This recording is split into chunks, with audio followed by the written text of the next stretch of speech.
Dari tempat kita berdiri, matahari tampak begitu tenang dan damai, tapi sama seperti manusia dan juga seluruh makhluk hidup lainnya. Matahari memiliki fase-fase tertentu ketika ia sedang aktif. Hanya saja konsekuensinya jauh lebih besar dan lebih kacau ketika matahari sedang hiperaktif. Ayo kita perbesar untuk melihat yang terjadi di sana. Nah, salah satu cara untuk mengukur aktivitas matahari adalah dengan menghitung bintik di permukaannya. Bintik matahari adalah bercak gelap yang terbentuk saat medan magnet matahari tengah kacau. Sederhana saja, semakin banyak bintik matahari, semakin aktif aktivitas matahari. Dan tampaknya, matahari sedang berpesta gila-gilaan akhir-akhir ini. Jumlah bintik matahari yang dilihat para ilmuwan merupakan yang terbanyak selama hampir 21 tahun terakhir. Pada bulan Juni, ada 163 bintik matahari yang muncul di permukaan matahari. Terakhir kali ada begitu banyak bintik hitam di matahari adalah pada bulan September 2022. Saat itu ada 187 bintik hitam.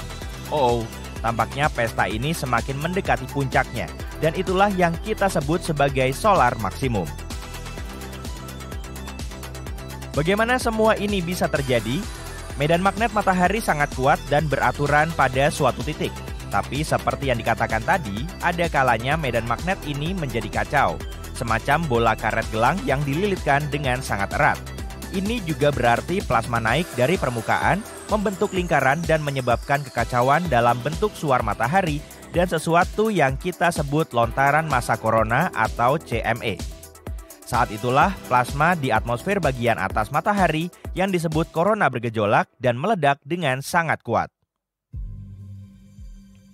Kemudian pada suatu titik, bola ini tersentak dan membalikan kutub selatan menjadi kutub utara dan sebaliknya. Semua ini terjadi setiap 11 tahun sekali. Jadi ketika matahari memasuki fase ini saat sedang sangat aktif, ia menyemburkan gumpalan-gumpalan plasma panas, muncul bintik-bintik gelap sebesar planet, dan melepaskan semburan energi dan radiasi yang dahsyat. Sesuatu yang menarik terjadi ketika matahari menjadi lebih aktif, yaitu air terjun plasma atau tonjolan mahkota kutub. Ini semacam letusan kecil yang bermula di matahari, lalu tampak seperti berusaha menjauh, tapi medan magnet matahari menariknya kembali sebelum bisa melesat ke antariksa. Dan air terjun plasma ini benar-benar spektakuler. Tingginya mencapai 100.000 km di atas permukaan matahari. Ini seperti 8 planet bumi yang berjajar. Lalu ada juga yang disebut pusaran kutub. Pusaran ini seperti halo plasma raksasa yang berputar mengelilingi kutub utara matahari dengan sangat cepat. Pusaran ini terbentuk saat tentakel besar plasma terlepas dan jatuh kembali ke permukaan, mirip dengan proses terbentuknya air terjun plasma. Para ilmuwan tidak tahu kenapa plasma ini bisa bertahan di atas permukaan matahari begitu lama. Salah satu contoh keren lontaran massa corona atau CME adalah CME raksasa berbentuk kupu-kupu yang terjadi pada bulan Maret tahun ini. Bentuknya tidak biasa karena meledak di sisi matahari yang tidak bisa kita lihat. Jadi tidak memungkinkan untuk mengukur kekuatannya. Untungnya ledakan itu tidak mengarah ke bumi, tapi mungkin ledakan itu sedikit mengenai Merkurius dan ada kemungkinan ledakan itu melontarkan debu dan gas karena Merkurius memiliki medan magnet yang lemah. Secara teori, semua ini terdengar keren, tapi bukan kabar baik bagi kita. Karena fenomena ini, kita mungkin akan mengalami badai matahari yang lebih kuat, yang bisa menyebabkan badai geomagnetik di bumi. Ini tidak hanya terdengar mengkhawatirkan, tapi ancamannya memang nyata. Badai ini menciptakan kekacauan dan mengganggu medan magnet bumi. Badai geomagnetik memang bisa menciptakan cahaya kutub yang indah. Tapi kita semua lebih suka menikmati keindahan aurora borealis dalam kondisi biasa atau cukup menyaksikan matahari terbenam di atas lautan. Tidak semua badai matahari akan menghantam bumi meskipun jumlahnya lebih banyak. Untuk mencapai planet kita, badai matahari harus mengarah ke arah yang tepat pada saat yang tepat. Tapi jika itu terjadi, badai ini bisa mengionisasi atmosfer bagian atas dan memutus komunikasi kita. Ini bisa menyebabkan sistem seperti GPS dan radio mati sementara. Hal ini bukan merupakan masalah besar, tapi bisa sangat berbahaya jika terjadi pada waktu yang tidak tepat, seperti saat terjadi tsunami atau gempa bumi. Badai matahari juga dapat merusak infrastruktur elektrik seperti jalur kereta api dan jaringan listrik. Jika sedang berada di pesawat, kamu mungkin akan terpapar tingkat radiasi yang lebih tinggi. Masih belum jelas seberapa berbahayanya bagi kita, tapi ini bisa jadi masalah serius bagi para astronot di luar angkasa. Ketika badai matahari mengacaukan medan magnet, hal ini bisa memengaruhi migrasi beberapa hewan, seperti penyu, paus, dan burung. Karena sebagian besar hewan hidup mengikuti tatanan alam, tidak ada yang tahu bagaimana hewan-hewan ini bisa melalui atau bahkan bertahan hidup dari perubahan semacam ini. Dan ketika matahari sedang dalam aktivitas maksimumnya, satelit-satelit di luar angkasa juga dalam masalah.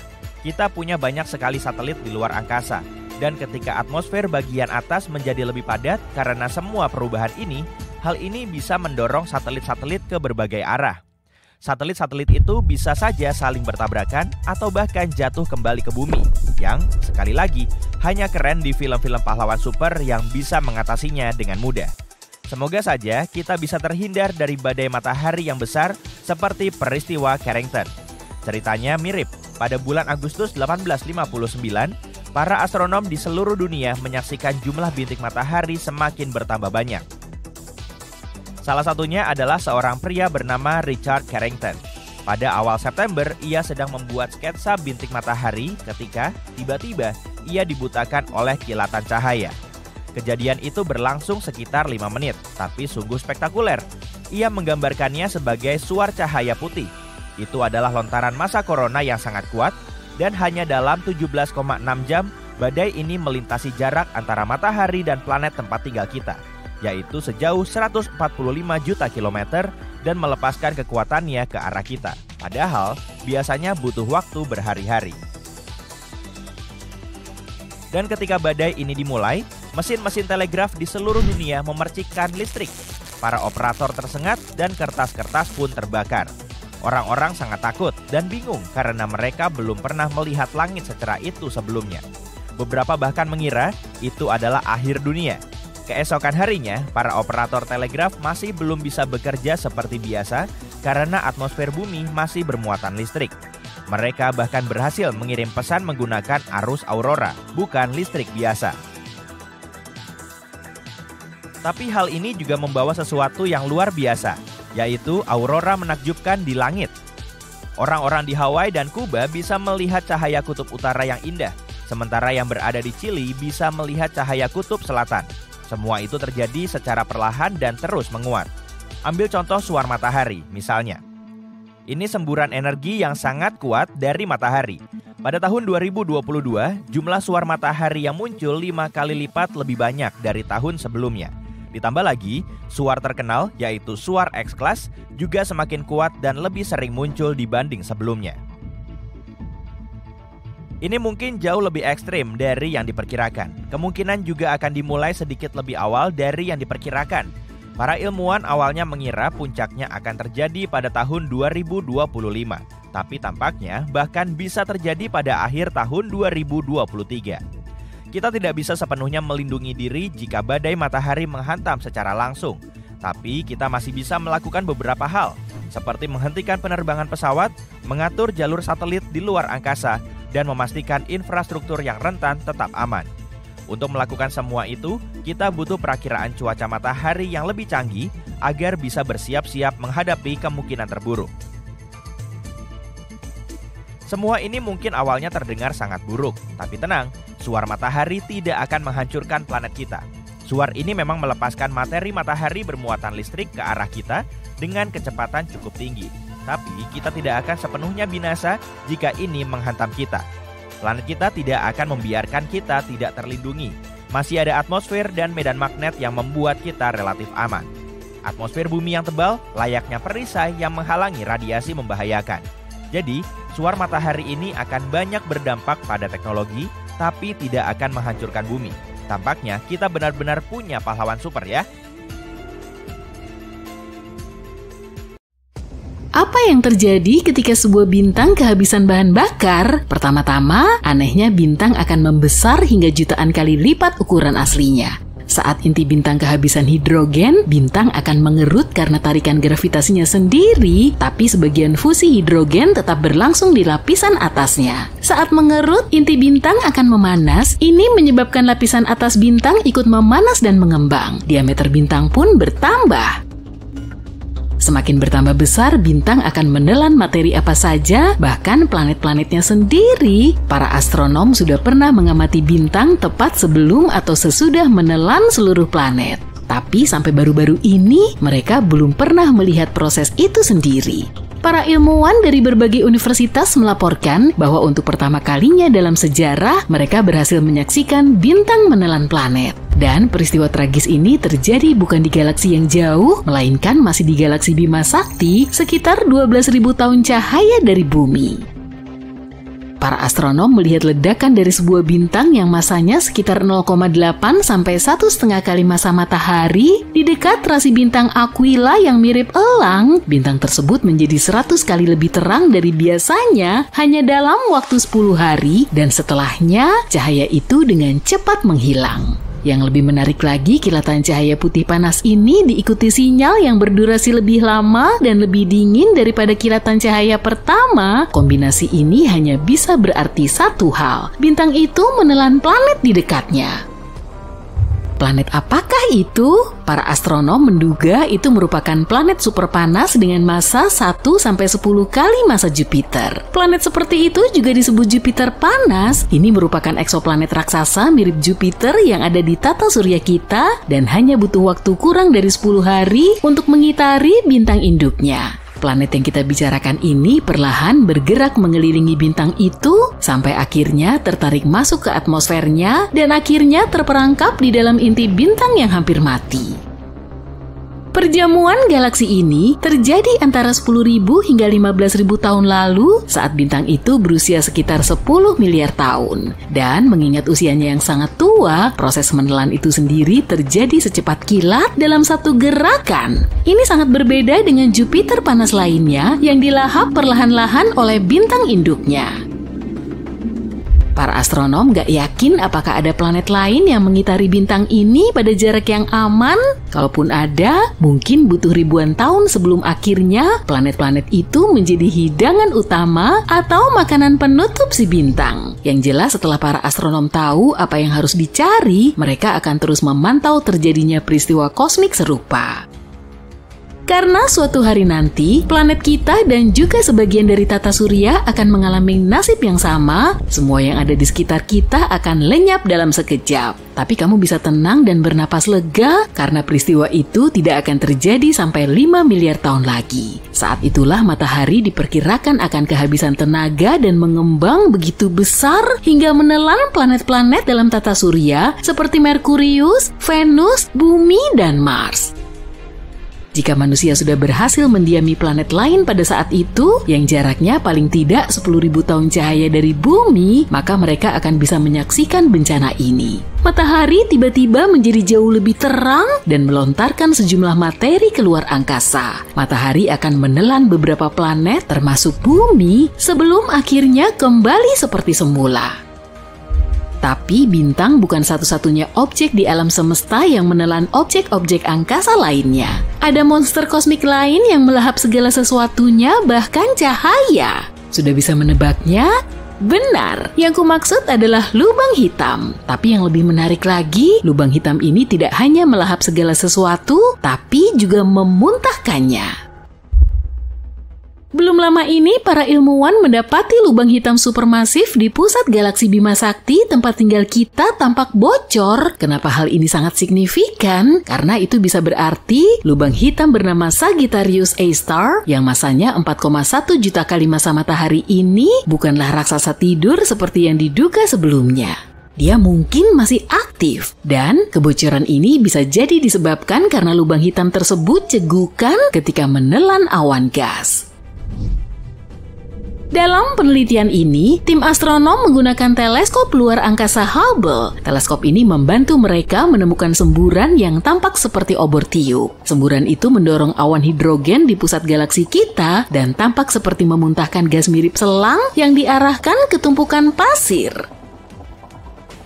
Hal ini sering terjadi di sekitar lubang hitam aktif yang dikelilingi materi yang tertarik ke arahnya akibat pengaruh gravitasi yang luar biasa besar. Sebagian materi ini masuk ke lubang hitam, tapi sebagian kecil lainnya tersapu keluar oleh medan magnet yang kuat. Penelitian ini menunjukkan ketika awan gas raksasa berada terlalu dekat dengan lubang hitam supermasif, awan tersebut akan tertelan, kemudian lubang hitam itu bersendawa mengeluarkan semburan-semburan kecil materi.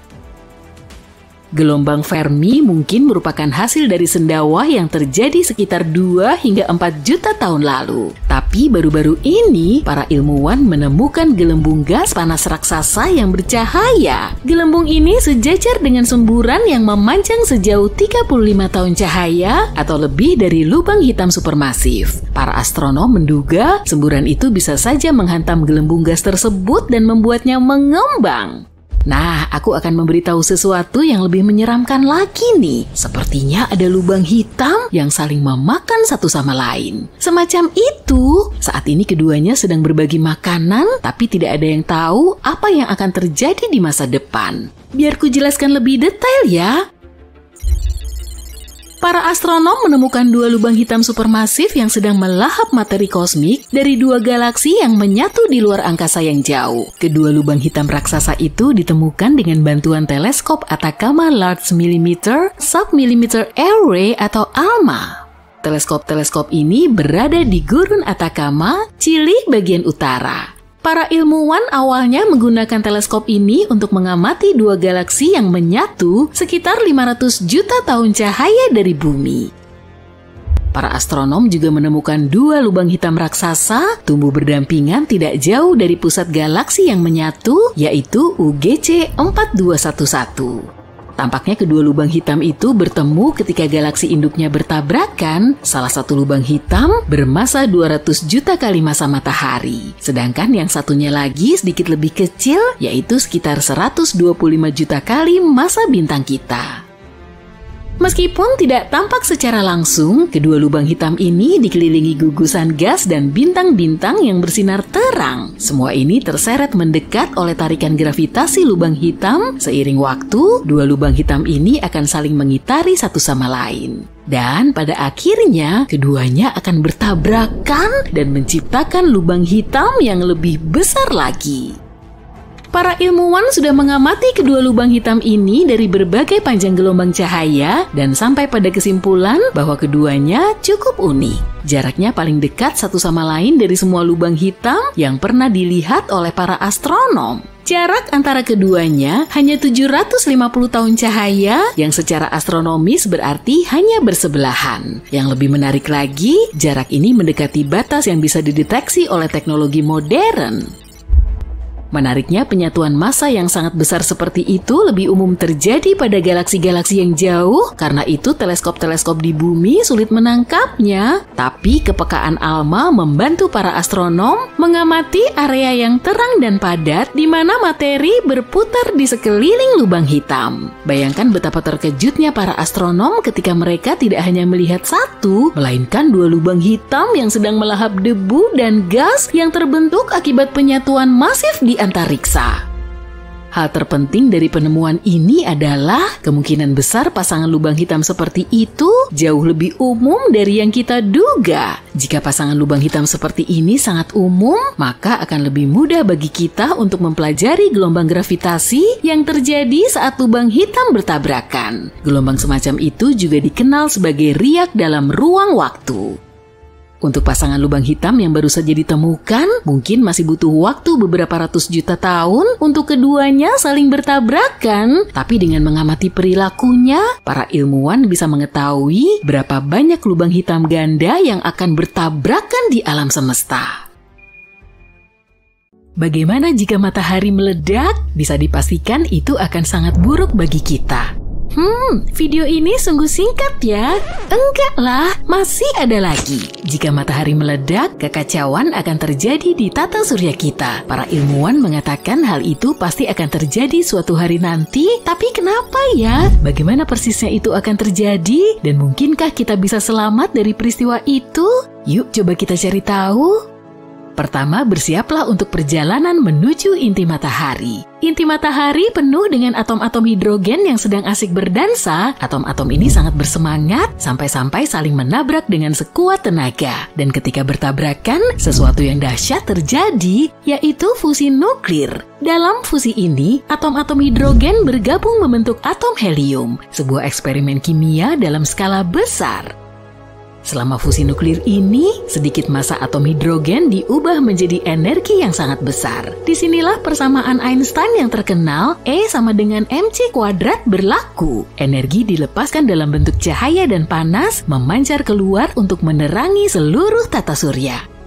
Dan setelah semua proses ini berlangsung, sekelompok partikel berenergi yang disebut foton ikut bergabung. Foton ini seperti paket kecil cahaya, memantul dan melesat ke segala arah. Foton memainkan peran penting dalam membawa energi. Matahari melintasi ruang angkasa, menerangi dunia dan menghangatkan planet kita yang nyaman ini. Tapi untuk menjaga itu tetap berlangsung agar atom-atom tidak lepas dan menimbulkan kekacauan, inti matahari harus diberi tekanan yang sangat besar. Tekanan ini berasal dari bobot lapisan terluar matahari yang menekan bagian inti. Lapisan terluar ini meremas bagian intinya.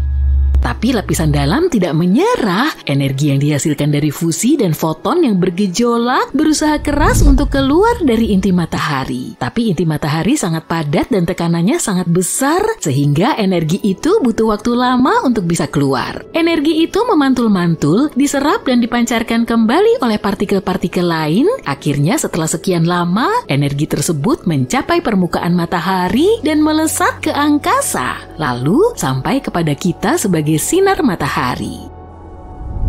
Nah, sekarang kamu tahu cara kerja matahari, lalu apa yang terjadi ketika matahari mencapai akhir umurnya? Jadi begini, matahari memiliki persediaan bahan bakar hidrogen yang terbatas, sekitar 5 miliar tahun lagi, bahan bakarnya akan habis, setelah itu bintang ini akan mengalami perubahan besar. Perhatikan baik-baik ya, karena ada kemungkinan kita semua akan melewatkan hal ini. Pertama, matahari akan mengembang dan menjadi raksasa merah, memuai seperti balon. Ukurannya menjadi semakin besar hingga menelan planet-planet di dekatnya, termasuk bumi yang kita cintai ini. Bayangkan matahari akan memenuhi seluruh ruang angkasa. Jadi, kita bahkan tidak akan bisa melihat akhir dari matahari, kecuali pindah ke tempat yang lebih jauh. Setelah fase raksasa merah, matahari akan sedikit menyusut, lapisan terluarnya akan menghilang ke angkasa, meninggalkan nebula planet yang indah. Nebula ini akan menampakkan intinya yang bercahaya. Inti matahari yang kini dipenuhi helium akan mulai terdengar aneh dan juga mulai melebur elemen-elemen yang lebih berat seperti oksigen dan karbon. Reaksi ini tidak akan terlalu berenergi seperti pesta dengan hanya sedikit dansa dan lebih santai. Pada akhirnya helium pun akan habis dan matahari akan menjadi katai putih kecil seperti bintang tua yang sedang menikmati masa pensiunnya. Para ilmuwan memperkirakan matahari memiliki waktu sekitar 7 hingga 8 miliar tahun lagi sebelum cahayanya meredup. Tapi jangan khawatir, pada saat itu manusia mungkin sudah bepergian ke galaksi-galaksi yang jauh atau bahkan berevolusi menjadi makhluk luar angkasa yang menakjubkan. Jadi matahari kita tidak akan lenyap dengan ledakan seperti kembang api. Matahari tidak cukup besar untuk menjadi supernova atau lubang hitam. Bintang-bintang superstar itu butuh massa yang jauh lebih besar daripada massa matahari untuk melakukan trik-trik kosmik tersebut. Tapi gimana kalau bintang ini meledak secara tiba-tiba? Kejadiannya tidak terduga dan tanpa sebab. Yuk kita simak. Bayangkan ini, matahari meledak dan bumi pun kacau. Peristiwa ini melepaskan energi yang sangat besar, mengirimkan gelombang kejut yang melesat di angkasa dengan kecepatan cahaya. Butuh waktu sekitar 8 menit bagi gelombang kejut ini untuk mencapai bumi. Kenapa? Karena jarak rata-rata matahari ke bumi adalah 150 juta kilometer. Jadi cahaya matahari butuh waktu setidaknya 8 menit 20 detik untuk menempuh jarak itu dan sampai ke bumi. Sekarang kita bahas peristiwa itu sendiri, itu akan menjadi pemandangan yang luar biasa dan juga akan menjadi akhir dari segalanya. Energi luar biasa yang dilepaskan akan menyebabkan matahari mengembang dengan cepat dan menelan planet-planet dalam termasuk bumi. Bukan itu saja, bersiaplah untuk ledakan radiasi yang sangat dahsyat. Matahari akan melepaskan semburan partikel bermuatan super. Partikel-partikel ini termasuk sinar X dan gamma yang bisa mengacaukan segalanya. Saat menghantam atmosfer, partikel-partikel berenergi tinggi ini akan mengamuk dan menimbulkan berbagai kekacauan. Partikel-partikel ini mengionisasi atmosfer, menciptakan denyut elektromagnetik yang sangat besar. Denyut ini seperti gelombang kejut bagi perangkat elektronik, membakar, menyetrum, dan membuatnya rusak. Jadi jika tidak ada pelindung, perangkat elektronik akan bermasalah. Bicara soal masalah yang terjadi setelahnya, planet kita akan menguap seketika. Akhir dari matahari bukan saja hanya mengacaukan bumi, tapi juga mendatangkan malapetaka bagi seluruh tata surya. Semburan energi yang sangat besar itu menghantam segala sesuatu yang dilaluinya. Planet-planet dan objek-objek lain akan terlempar dari orbitnya, menyebabkan kekacauan dan ketidakpastian. Sabuk asteroid di antara Mars dan Jupiter, hilang, lenyap atau tersebar di telan angin kosmik. Bahkan planet-planet yang selamat dari peristiwa ini mungkin akan keluar dari orbitnya, mengembara entah kemana. Jangan lupakan planet-planet luar seperti Jupiter dan Saturnus. Planet-planet raksasa ini menghasilkan panas internal sendiri yang membuatnya nyaman dan menarik banyak bulan. Tapi ledakan matahari akan mencuri kehangatan mereka dan mengubahnya menjadi tempat yang sangat dingin. Setelah membahas betapa dahsyatnya bencana ini bagi semua yang ada di tata surya, kita coba ajukan pertanyaan logis, bisakah manusia selamat? Jawaban singkatnya adalah tidak. Kita tidak akan selamat. Semuanya akan musnah, kecuali mungkin beberapa bakteri cerdik yang bersembunyi di balik kegelapan. Tapi dalam skenario mustahil di mana matahari memperingatkan kita tentang rencananya, kita mungkin masih punya peluang. Jika kita tahu sejak awal dan punya waktu untuk mempersiapkan diri, kita bisa mencari cara agar selamat. Lalu apa yang bisa kita lakukan? Karena bumi sendiri tidak akan selamat dari amukan matahari, kita harus pindah ke tempat lain. Ingatkah kamu bahwa tidak semua planet akan hancur total? Sayangnya planet-planet yang paling dekat dengan matahari, yaitu Merkurius, Venus, dan bumi akan lenyap. Jadi pilihan termudah adalah pindah ke sistem tata surya lain yang dimiliki planet mirip bumi. Tapi gimana jika bumi berhasil selamat dari bencana ini? Gak usah kita pikirin gimana hal itu bisa terjadi. Kita bahas konsekuensinya saja ya. Iklim kita akan berubah drastis pada saat-saat pertama ledakan matahari. Radiasi dan partikel-partikelnya akan menaikkan suhu secara drastis seperti gelombang panas yang tak kunjung berakhir. Kita bicara soal efek rumah kaca yang dahsyat nih. Lautan akan menguap, menciptakan awan tebal dan lembut yang memerangkap panas dan menolak melepaskannya ke angkasa. Setelah itu, tanpa pelukan hangat matahari, bumi akan segera menjadi freezer. Jadi kita harus berpikir kreatif. Salah satu idenya adalah berlindung jauh di bawah tanah, di mana kita tidak akan terlalu terpengaruh oleh radiasi dan perubahan suhu tiba-tiba. Saat menggali lebih dalam, suhu akan meningkat. Jadi dengan alat dan sumber daya yang tepat, manusia bisa meringkuk di dalam bunker perlindungan, bertahan selama beberapa tahun tanpa sinar matahari. Kenapa hanya beberapa tahun? Ingatkah kamu bahwa matahari adalah pusat gravitasi tata surya kita? Tanpanya, bumi akan terombang-ambing mencari pusat gravitasi yang baru. Bayangkan planet kita, satelit kita, bulan, dan planet-planet lain perlahan bergerak di luar angkasa. Untungnya matahari kita kini masih ada, menjaga kita tetap hangat dan bersinar untuk lebih banyak lagi petualangan kosmik yang akan datang. Jadi kita masih aman untuk beberapa miliar tahun lagi, tapi seru juga sih membayangkan skenario yang mustahil. Nantikan skenario-skenario lain. Jujur aja, untuk ukuran bintang, matahari kita sebenarnya cukup membosankan. Ya memang gak ada yang istimewa. Ada jutaan bintang katai kuning serupa di alam semesta. Walau begitu, kita tetap mencintainya. Bagaimanapun, matahari adalah satu-satunya bintang yang kita miliki dan memberi kita kehidupan. Tapi, dulunya nggak seperti itu loh. Dahulu kala, matahari punya kembaran, dan kemungkinan kembarannya itu jahat. Lalu apa yang terjadi kepadanya? Nah, yuk kita cari tahu. Ini adalah awan molekul raksasa. Awan ini juga disebut nebula gelap. Di sini ada banyak gumpalan antar bintang yang penuh dengan gas, debu, dan tumpukan bintang.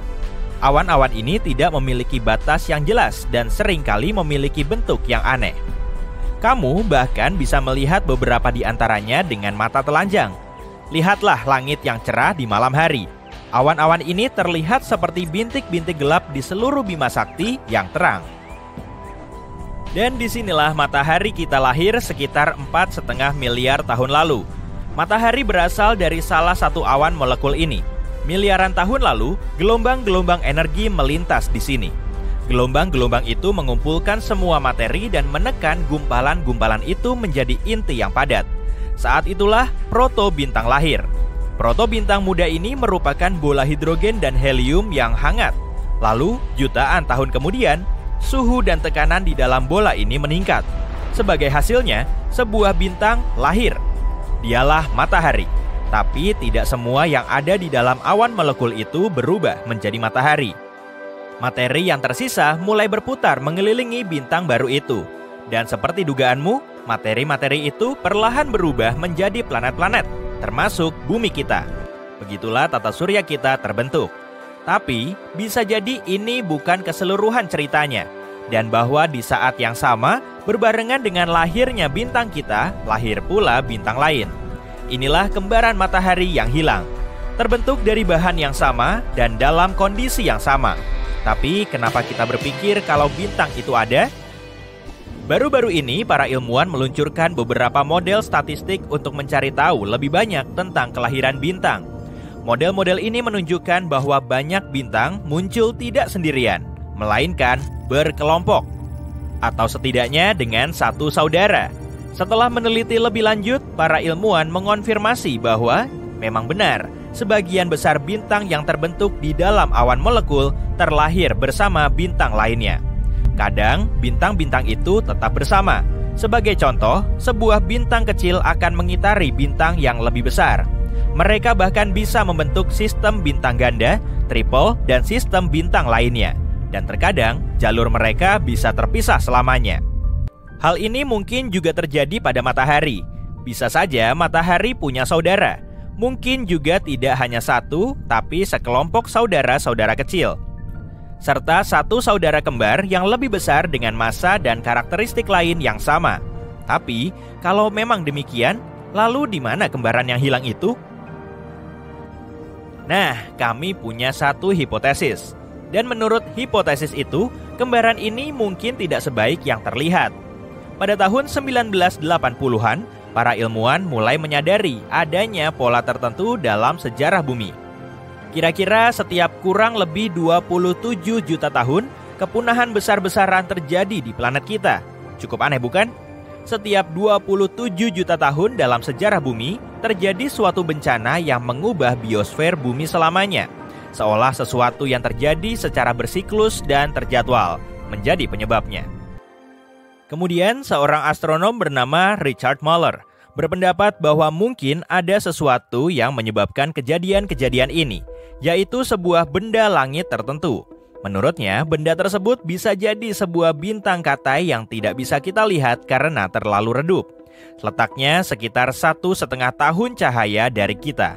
Bintang ini berotasi mengelilingi matahari dalam orbit yang sangat besar dan butuh waktu sekitar 27 juta tahun untuk menyelesaikan satu kali putaran.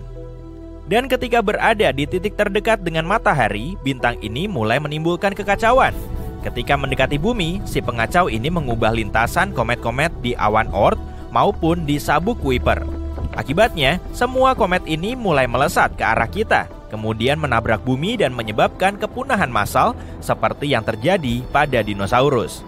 Bintang hipotetis ini diberi nama Nemesis. Nemesis adalah nama dewi pembalasan dari Yunani kuno. Tapi untuk apa ia membalas dendam kepada kita? Entahlah, mungkin ia tidak suka bahwa dahulu kala matahari mengambil hampir semua debu dan gas dari awan molekul. Matahari menjadi bintang yang cukup besar, tapi kembarannya tetap gelap dan kecil. Bahkan pada akhirnya, kembarannya terpaksa harus terbang ke tempat yang sangat jauh. Siapapun pasti kesal kalau mengalami hal seperti ini. Para ilmuwan sudah mengajukan berbagai hipotesis tentang apa sebenarnya Nemesis yang misterius itu. Mungkin ia katai coklat atau merah, sisa-sisa bintang yang telah kehabisan bahan bakar, atau mungkin ia sama sekali bukan bintang, melainkan planet yang lebih besar dari Jupiter. Apapun itu, keberadaannya tidak menyenangkan bagi kita. Tapi sayangnya, semua usaha kita untuk menemukan bintang itu gagal. Sampai saat ini, kita masih belum menemukan tanda-tanda keberadaan Nemesis. Studi terkini mempertanyakan teori kepunahan massal rutin. Jika kamu mempelajari lebih lanjut catatan fosil, kamu akan mendapati bahwa bencana-bencana ini terjadi secara acak, bukan berdasarkan jadwal yang teratur. Kini, para ilmuwan meragukan apakah Nemesis benar-benar ada. Mereka juga mengatakan bahwa bintang manapun yang bergerak di orbit yang sama akan sangat tidak stabil dan sangat tidak mungkin bisa bertahan selama itu. Tapi meskipun tidak ada bukti yang jelas, Nemesis menjadi cukup terkenal di internet. Banyak artikel dan berita yang masih menyebutnya dalam konteks yang berbeda. Mereka suka mengaitkan peristiwa dramatis apapun yang terjadi di dunia seperti jatuhnya asteroid, tsunami, dan sebagainya dengan bintang misterius ini. Jadi, sekarang semua ini mungkin tampak seperti legenda urban biasa, tapi jangan lupakan sesuatu yang penting. Sekalipun Nemesis itu sendiri tidak ada, bukan berarti matahari tidak memiliki kembaran. Pertama-tama, semua yang kita bicarakan di awal tadi masih relevan. Sebagian besar bintang tidak terlahir sendirian. Kemungkinan matahari memiliki saudara masih sangat tinggi. Kedua, mungkin ada bukti keberadaan kembaran yang hilang itu. Dan mungkin saja kembaran itu ada di suatu tempat di awan Oort. Awan Oort adalah awan besar di batas luar tata surya. Awan ini terdiri dari sekumpulan komet dan batuan dingin lainnya. Para ilmuwan meyakini bahwa awan ini menyimpan berbagai puing dan serpihan dari segala sesuatu yang tersisa setelah kelahiran tata surya. Awan ini bagaikan museum raksasa masa lalu kita. Jadi di awan Oort ini, para ilmuwan melihat sesuatu yang menarik. Pada dasarnya, wilayah ini tampaknya terlalu berat. Penampakan awan Oort tidak sesuai dengan model pembentukan tata surya yang ada saat ini. Awan ini terlalu berat karena ada sisa-sisa sesuatu di dalamnya. Jadi, dulunya ada sesuatu di tata surya yang belum kita ketahui. Tapi ketika para ilmuwan memasukkan kemungkinan matahari kedua dalam perhitungan mereka, semuanya cocok. Seperti kepingan puzzle yang tertinggal, kembaran matahari yang hilang itu sangat cocok dengan selisih berat dari awan Oort. Jadi begitulah, matahari hampir pasti memiliki kembaran. Tapi apa yang terjadi padanya? Dan di manakah keberadaannya sekarang? Sayangnya, bintang ini kemungkinan besar sudah berada sangat jauh. Mungkin saja setelah terlahir, matahari dan saudaranya, sebut saja matahari versi 2, hanya menghabiskan waktu beberapa juta tahun bersama. Dan kemudian mereka harus berpisah selamanya. Sekarang kembaran matahari ini mungkin berjarak ratusan tahun cahaya dari kita. Itu bisa di mana saja di galaksi Bima Sakti. Memang sih secara teori kita bisa menemukannya, tapi itu akan sangat sulit. Untuk melakukannya, kita harus menemukan semua bintang yang mirip dengan matahari dengan usia yang sama di seluruh galaksi Bima Sakti. Dan kalaupun kita sudah membuat daftar bintang-bintang itu, apa selanjutnya? Kita tidak punya cara untuk mengetahui bintang mana yang benar-benar kembaran matahari. Jadi, kembaran yang hilang kemungkinan besar tak akan ketemu, dan matahari kita akan tetap kesepian selamanya. Sungguh kisah yang menyedihkan. Tapi bergembiralah, bagi kita, ini mungkin yang terbaik. Kalau kita punya 2 matahari, mungkin tata surya tidak akan terbentuk seperti sekarang ini. Planet kita mungkin tidak akan pernah ada sama sekali, dan itu artinya tidak akan ada kehidupan. Jadi, kita mungkin harus berterima kasih atas pengorbanan matahari. Tapi kalau seandainya ada 2, matahari terbenam kita akan tampak seperti yang ada di Tatooine loh. Keren deh. Apakah matahari bisa padam? Misalnya nih, kalau kita siram sama semua air di samudra yang ada di bumi atau bahkan lebih dari itu, bakal gimana ya jadinya? Yuk cari tahu. Alam semesta adalah tempat yang penuh misteri. Sejak dulu, para ilmuwan banyak berselisih pendapat tentang luar angkasa. Tapi kita nggak pernah meragukan keberadaan satu objek, yaitu matahari. Pusat tata surya kita. Objek ini besar, terang, dan abadi. Enggak juga sih. Sebenarnya matahari cuma bintang biasa yang terdiri dari 75% hidrogen, sedikit helium, dan sedikit banget unsur berat. Semua itu disatukan oleh gravitasi. Tapi sekitar 5 miliar tahun lagi, siklus hidup matahari akan berakhir karena hidrogen di dalamnya akan habis. Bintang kita ini perlahan akan membesar dan ukurannya akan jadi tak terbayangkan. Lalu matahari akan mulai melahap semua planet yang ada di dekatnya. Saat itulah kita menyesal berada di dekat matahari. Setelah melahap semuanya, bintang ini akan menjadi raksasa merah selama 1 miliar tahun lagi. Dan cepat atau lambat, sang surya akan menyusut, lalu redup, berubah menjadi katai putih. Pada akhirnya tak akan ada yang tersisa dari bintang ini selain nebula, planet terterang, dan berwarna-warni. Tapi nggak usah takut, sekarang matahari ada di pertengahan siklus hidupnya. Bintang ini terbentuk sekitar 4,5 miliar tahun lalu, yang berarti sisa hidupnya masih selama itu juga. Untungnya kita lahir saat matahari sedang pada masa terbaik dan paling stabil, jadi nggak ada alasan untuk khawatir. Tapi, coba kita bayangin skenario yang berbeda. Yuk! Gimana kalau kita percepat siklus hidup matahari dengan bantuan air? Coba kumpulin semua air di bumi, lalu kita siram matahari. Tapi kita butuh ember dulu nih, bukan yang ini ya. Kita butuh ember yang super duper besar. Ember yang bisa nampung air sekitar 1,3 miliar kilometer kubik. Diameternya setara dengan jarak dari Washington ke Chicago. Atau kalau cuma ada ember biasa, jumlahnya harus ada 70 kuintilium, yang berarti nolnya ada 18. Bayangin dapat ember sebanyak itu, waktunya memadamkan matahari. Kita siram bintang ini dengan air tadi, tapi kok nggak padam? Seriusan? Tapi coba lihat deh, matahari mungkin kasihan sama kita dan mengeluarkan sebuah suar matahari kecil. Ternyata seluruh air di bumi cuma setetes untuk matahari. Manusia sering meremehkan ukuran matahari dibandingkan planet kita. Sebenarnya, sebanyak 1,3 juta bumi bisa muat di satu matahari. Pantesan aja matahari nggak akan padam atau lebih dingin. Malah mungkin nggak sadar dengan tindakan kita. Tapi jangan nyerah, pokoknya kita pengen matahari padam. Apa yang terjadi kalau air yang kita siramkan itu cukup? Sebanyak apa sih yang dibilang cukup itu? Ingat ember sebanyak kuintiliunan tadi? Kali ini kita butuh sekitar 370 oktiliun ember air. Berarti nolnya ada 27. Ngebayanginnya aja susah. Yang jelas airnya banyak banget. Dan sekarang siram matahari lagi.